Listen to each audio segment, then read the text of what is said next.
you're going to go home with a friend. This is your sourdough starter. 1/3. So yeah, I'm gonna say that's like 2/3 cup of starter in there. So I'm gonna match that. 1/3 cup. 1/3 cup. You can feed it with, you can name it whatever you want. Can't wait to hear what you name them. And then you can feed it with einkorn flour. You can feed it with wheat flour. You can feed it with mill flour, rye flour. Don't feed it with a gluten-free flour. That's a whole different ball game of sourdough. That's a totally different ball game. You have to add things to it like psyllium husk and that sort of thing to get it going properly.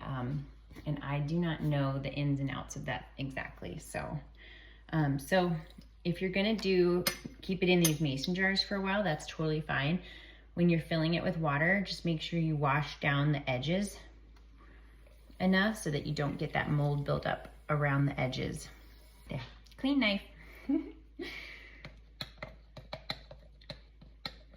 a different person when I'm making it for my family.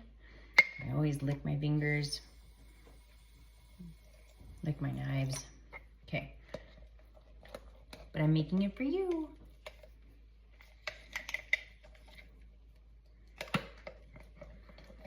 Okay, there we go. That's a nice consistency. Really nice, thick pancake batter. I want it to be super thick because she's gonna be traveling. Patricia is propagating.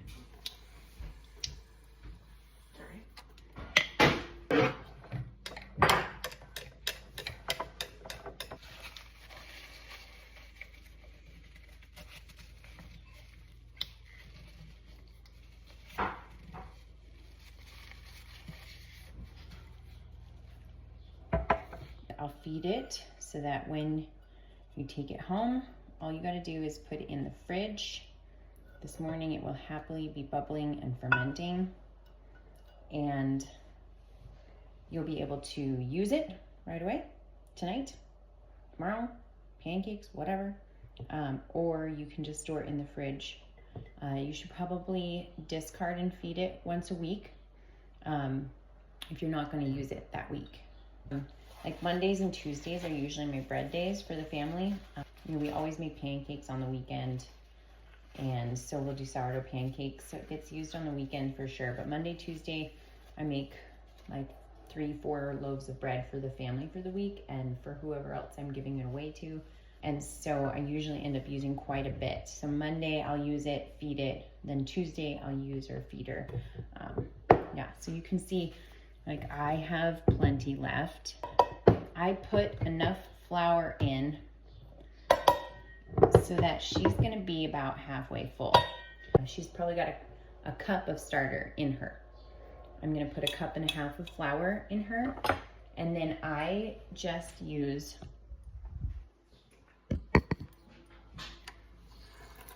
our filtered water,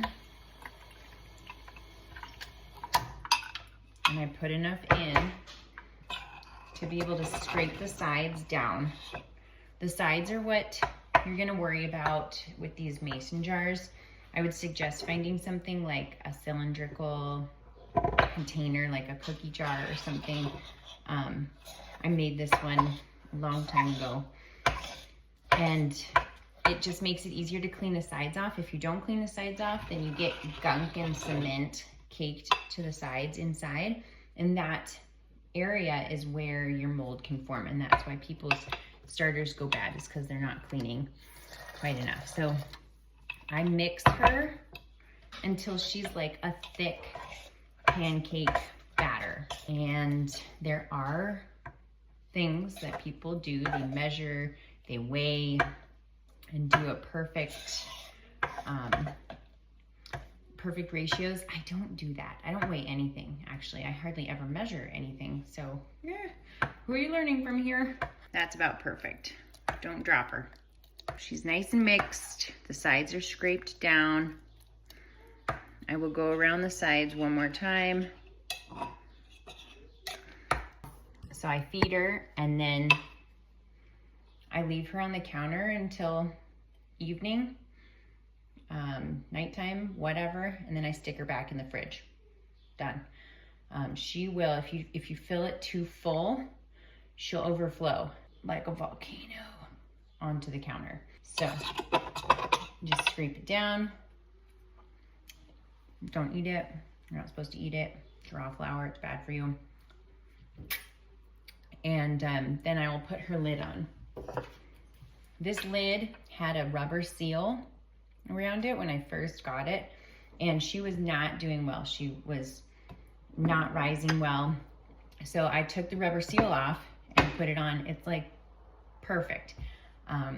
You want airflow. And so with these mason jars, you just don't want the lid on tight. You want to just set the lid on the top. Just set it down on the top. So then here's Patricia, and I'll stick her in my fermentation corner in my kitchen. And then she'll sit there all day.